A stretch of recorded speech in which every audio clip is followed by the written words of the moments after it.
On Global TV News Express, Federal Road Safety Corps boss orders clampdown on fake diplomatic and unauthorized number plates.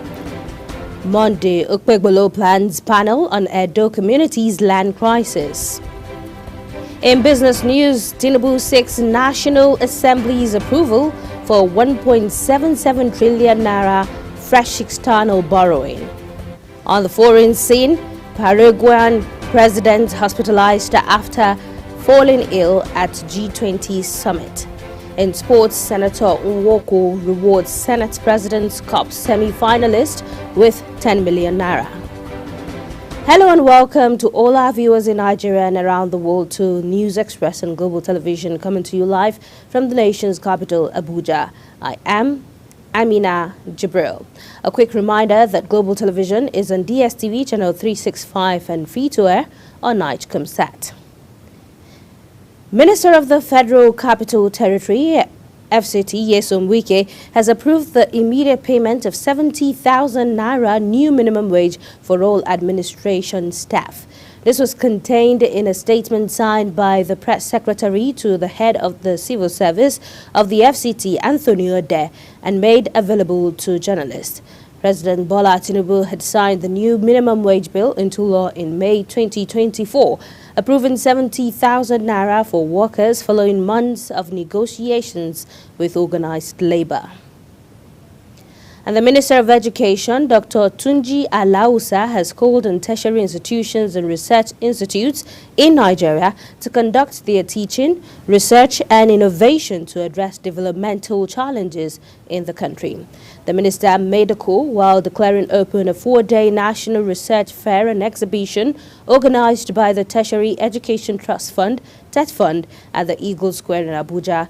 Correspondent Ramsey Enoch Agbo was there for Global Television.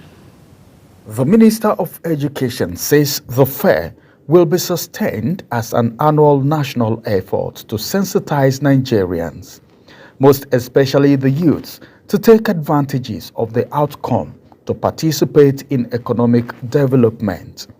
He calls on financial institutions, including commercial banks, to support government to strategically assist Nigerians establish small and medium enterprises to help home growth technologies. Sustaining the impact of the effort will depend on the vigor of the national strategies to acquire technology and the domestication of the required technologies through timely commercialization and technology transfer.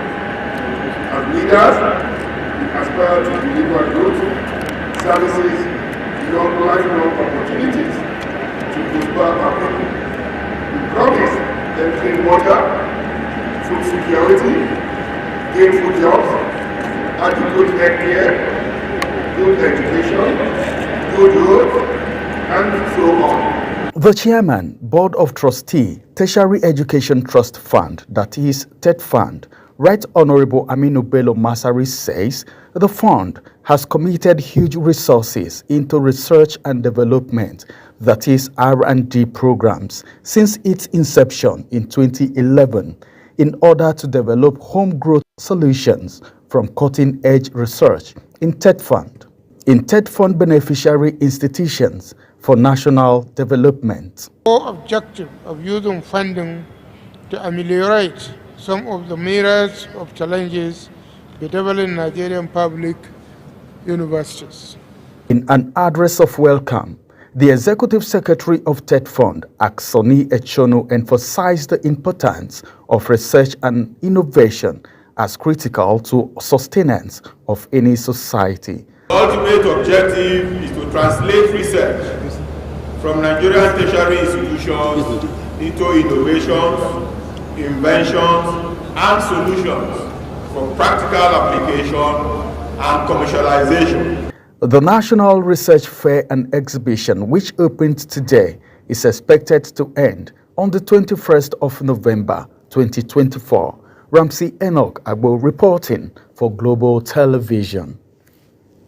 The minister. In a related development, the Minister of Education, Dr. Tunji Alausa, has expressed satisfaction with the infrastructure put in place at the Eagle Square by Tertiary Education Trust Fund, TET Fund, in preparation for National Research Fair and Exhibition. The minister stated this while inspecting the facilities for the event, which is expected to officially commenced yesterday at the Eagle Square in Abuja. Jomai Mansa now reports. The minister, Dr. Tunji Alausa, said the initiative by TET Fund is a critical effort to engage Nigerians' academia, including universities, polytechnics, college of education, research institutes, and even military, community-based inventions in addressing key developmental challenges. Dr. Alausa highlighted that Nigerians' abundance of institutions, intellectual professionals, and natural resources position the nation to compete in the evolving global knowledge economy.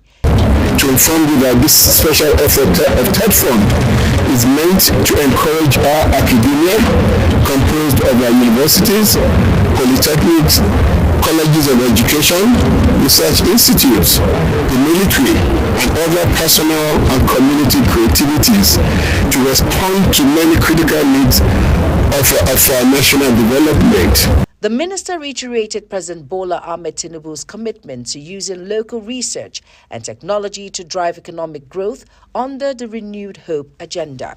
He observed that meaningful development is impossible without leveraging research outputs and stressed the importance of synergy among research and technology agencies to effectively deploy their findings for nation building.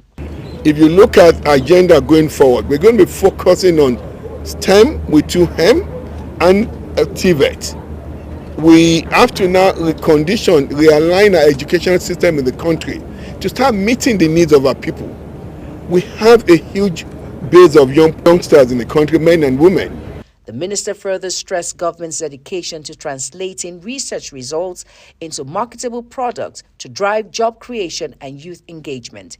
He enjoined the media to provide adequate coverage to the 4-day event, which will run from November 18th to 21st, 2024, to publicize its impact. For Global TV, Jumai Manson reporting. Edo State Governor Senator Monday Okpebholo has announced plans to establish a commission of inquiry to address the protracted land dispute in Oke-Oroma. The decision follows years of tension in the area after the previous administration, led by Governor Godwin Obaseki, demolished houses in the community, claiming the land belonged to the state. In a statement issued by the governor's chief press secretary, Freddie Tua, Okpebholo met with community leaders, residents and victims of the demolished structures in Benin City, the state capital. The government had insisted that the land was sold without proper authorization. And no fewer than 25 persons have been confirmed dead as a result of a gastroenteritis outbreak, otherwise known as cholera, in 3 local government areas of Sokoto State out of a total of 1,160 cases recorded in the state. The State Commissioner for Health, Asabe Balarabe, disclosed this while speaking to newsmen, explaining that the state is treating 15 other victims of the outbreak on active cases from Sokoto North, Silame and Kwari local government areas. The 15 active cases, according to the Commissioner, were diagnosed through laboratory tests based on culture and sensitivity. She added that the state's rescue team is collaborating with the state government to manage and forestall further spread of the dreaded disease.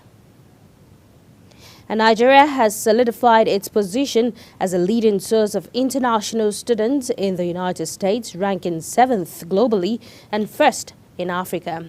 This is according to the 2024 Open Doors Report on International Education Exchange. The U.S. Embassy disclosed this in a statement, stating that for the 2023-2024 academic year, 20,029 Nigerian students enrolled in U.S. colleges and universities, marking a 13.5% increase from the previous year. The report, released during International Education Week, revealed that U.S. institutions now host a record-breaking 1,160,000 126,690 international students, the highest in history. Nigerian students represent a significant share of this population, known for their academic excellence and commitment to higher education. The European Union says access to justice and care for survivors of sexual and gender-based violence in Nigeria must remain a top priority of government and everyone. Deputy Ambassador, European Union Delegation to Nigeria and the Economic Community of West African States, Zizimos Vergos, who stated this in Abuja during the 10th Network Conference of Sexual Assault Referral Centers, said the number of cases of sexual and gender-based violence that are prosecuted are few compared to the number of survivors. Vergos therefore called on the government to take ownership of the campaign against SGBV by allocating more funding and ensuring that sexual and gender-based violence at designated institutions have all it requires to address the needs of the people. He also urged Nigeria to work towards tackling the menace of sexual and gender-based violence against women and girls across the country. Also in the news, the Federal Road Safety Corps FRSC, the Corps Marshal Malam Shehu Mohammed, has directed the immediate clampdown on the proliferation of fake diplomatic and other unauthorized number plates as seen on some vehicles plying Nigerian roads. Mohammed said this in a statement issued by the Corps Public Education Officer Olusegun Ogungbemide in Abuja. The FRSC boss said that the directive had become necessary in line with his administration's proactive approach towards contributing to enhancing national security. He added that these identified number plates were fraudulently produced by suspected criminals, as they were neither produced by any of the production plants of the FRSC in the country nor issued by the motor licensing authorities of states.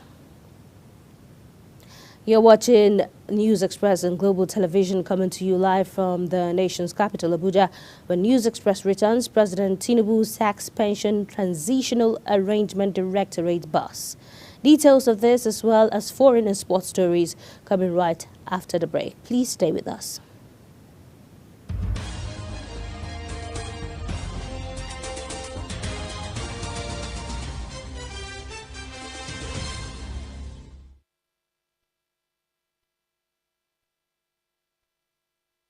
Welcome back and thank you for staying tuned. And now moving on to business news, where President Bola Tinubu has relieved Dr. Chioma Ejikeme of her duties. This is coming 13 months after she was reappointed for another 4 years in office as the Executive Secretary of the Pension Transitional Arrangement Directorate. In a statement by the head of the Corporate Communications Unit of Pension Transitional Arrangement Directorate, Olugbenga Ajayi, the president announced that Tolulope Odunaye has been appointed the new executive secretary of the directorate. The statement noted that Odunaye officially assumed office on November 18th, 2024 as directorate's headquarters. Odunaye succeeded Ejikeme, who served as Pension Transitional Arrangement Directorate Executive Secretary from August 2019 to November 2024. President Bola Tinubu has written to the National Assembly seeking approval of a fresh 1.767 trillion naira as a new external borrowing plan in the 2024 Appropriation Act. If approved, the loan will be used to part finance the budget deficit of 9.7 trillion naira for the 2024 budget. The president's request was read by the Speaker during plenary. And the Nigeria Civil Aviation Authority has introduced stringent measures to further guide against passengers' delayed luggage by airlines. According to NCAA statistics, Air France had the highest number of missing baggage, 2,075 among foreign carriers flying into Nigeria. However, in compliance with the Nigeria Civil Aviation regulations, the regulatory agency is imposing fines of $170 and 10,000 naira on foreign and local airlines, respectively, for delayed passengers' luggage as a first measure. Additionally, the regulatory agency said that such delayed luggage must be delivered to the affected passenger on international routes within 21 days, while for local flights, it must be delivered within 7 days. And the federal government plans to allocate a significant portion of its budget to debt servicing between 2025 and 2027, outspacing allocations for capital expenditure. This is based on the recently approved 2025-2027 medium-term expenditure framework and fiscal strategy paper, which projects debt servicing cost at 50.39 trillion naira for the 3 years, surpassing the 48.93 trillion naira marked for capital expenditures.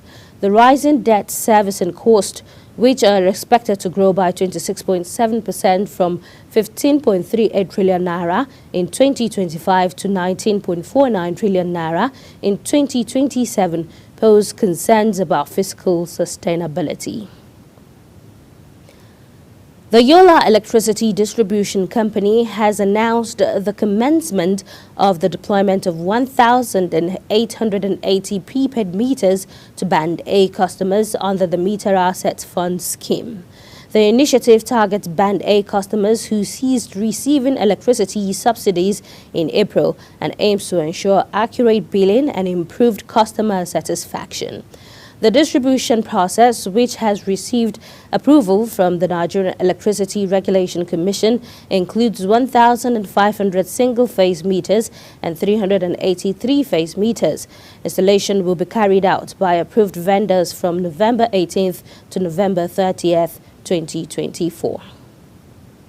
And still on business news, the Bauchi State Governor Bala Mohammed has called on the federal government to explain why Nigerians ceased to directly enjoy the country's oil and gas subsidies as it was before.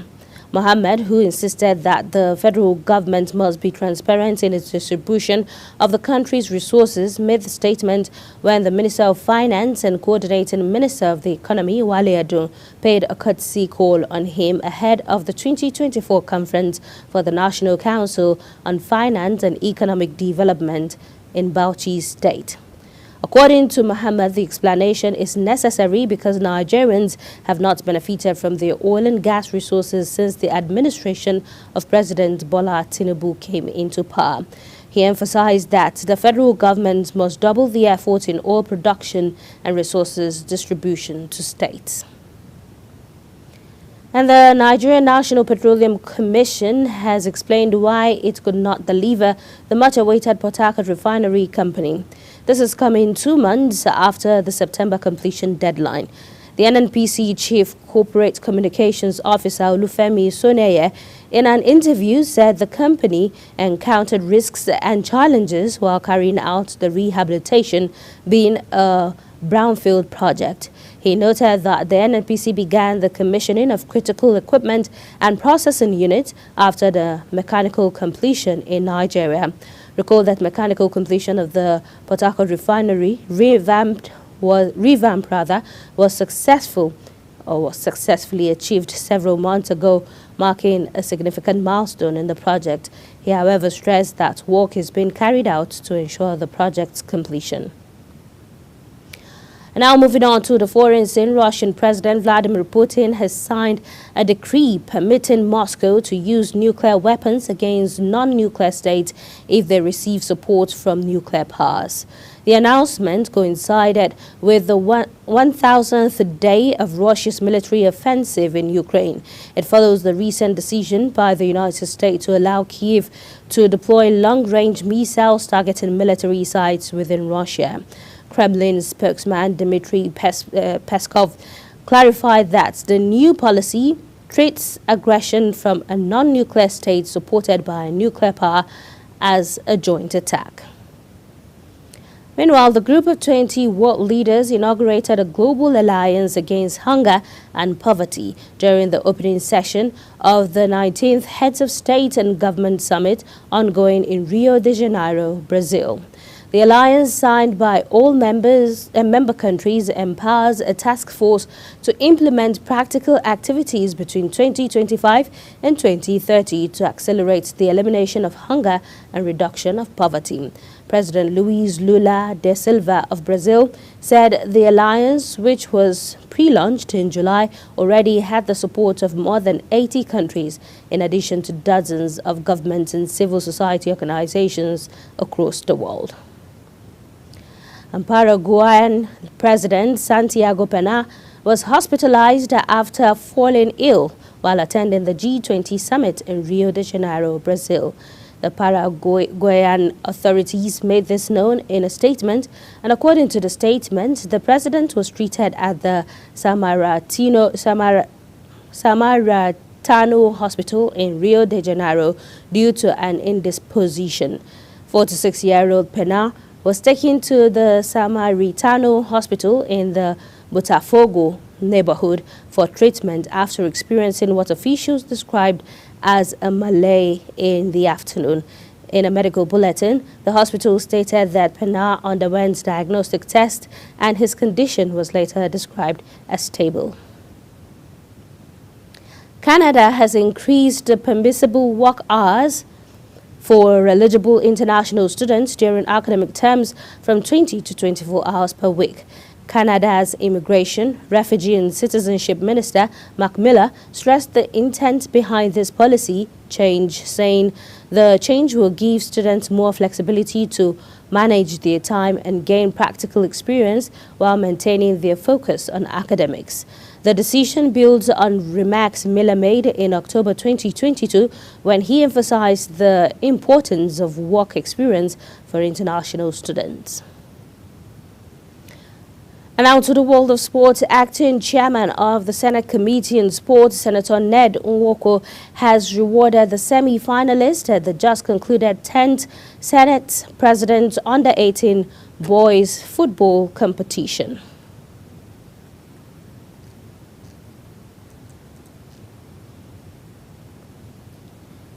In the finals played on November 17th at the Old Parade Ground Sports Complex, Area 10, Abuja, Greatness Sporting Club of Ebonyi State edged Qatar Academy of Borno State 7-6 on penalties after a goalless draw in regulation time to emerge champions. Meanwhile, Kebbi selected game third after defeating Tanko Baba Academy of Nasarawa State 5-4 on penalties after a 2-2 draw in regulation time.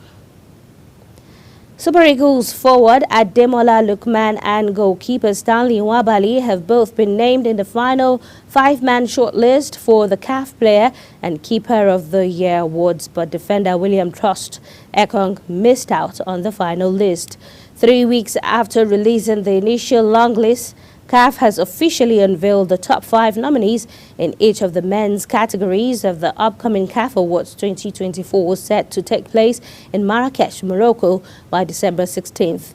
Atalanta Europa League hero Lookman leads the final shortlist for the Men's Player of the Year award, along with Ivory Coast Simon Adingra, Guinea's striker Sekou Guirassy, Morocco defender Ashraf Hakimi, and South Africa goalkeeper Ronwen Williams. And now, as we end global news, let's take a look at our top stories. Edo State Governor Senator Monday Okpebholo has announced plans to establish a commission of inquiry to address the protracted land dispute in Okeoroma. And the Federal Road Safety Corps, FRSC Corps Marshal Malam Shehu Mohammed has directed the immediate clampdown on the proliferation of fake, diplomatic and other unauthorized number plates as seen on some vehicles plying Nigerian roads. In business news, President Bola Tinubu has written to the National Assembly seeking approval of a fresh 1.767 trillion naira as a new external borrowing plan in the 2024 Appropriation Act. And on the foreign scene, Paraguayan President Santiago Peña was hospitalized after falling ill while attending the G20 summit in Rio de Janeiro, Brazil.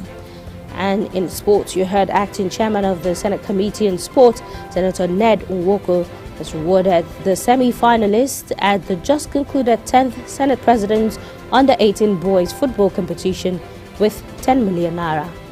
And that's it on News Express, and it came to you live from the nation's capital, Abuja. A quick reminder that Global TV's and DSTV channel 365 on Star Times channel 276 and free-to-air on Nigecomsat.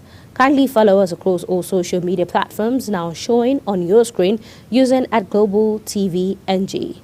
I am Amina Jibril. Thank you for watching and have a good evening.